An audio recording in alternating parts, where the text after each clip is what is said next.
د نوښار په علاقې ازاخیلو کې چې دوه هفتې پهله په کور کې کم درې ماشومان مړه او د هغې مور چې کم دی بېهوشه وه.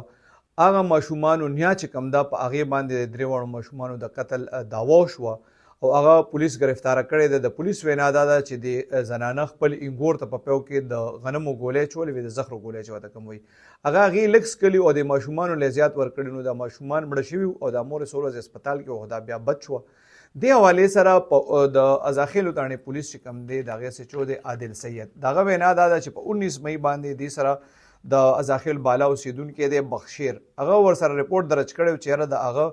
کور والا او ماشومانو کور کې څه پیس کلي و، د هغې نه پس د هغې طبیعت خراب شوی و. په دې کې د درې واړه ماشومان چې کوم دي دا تصویرونه یې موږ تاسو ته ښیو، هغې کې یو حریم وه، یو مریم وه او یو هلک و پکې یامان. دا درې واړه چې کوم دي مړه شوي او د دې بخشیر کور والا چې کوم دی هغه بېهوشه وه، څو ورځې په هسپتال کې وه.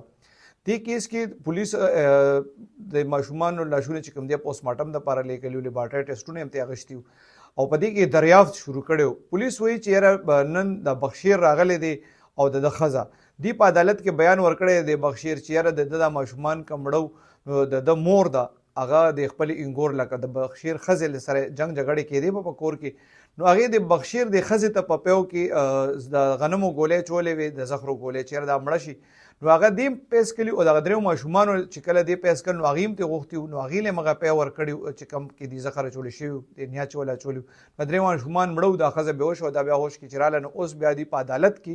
په د بخشیر په خپله مور باندې او د ده ښځې په خپل خواښې باندې دعوا وکړه. د ازاخیلو تاڼې پولیس بیا کاروایي کړې ده، د بخشیر مور یې نیولې ده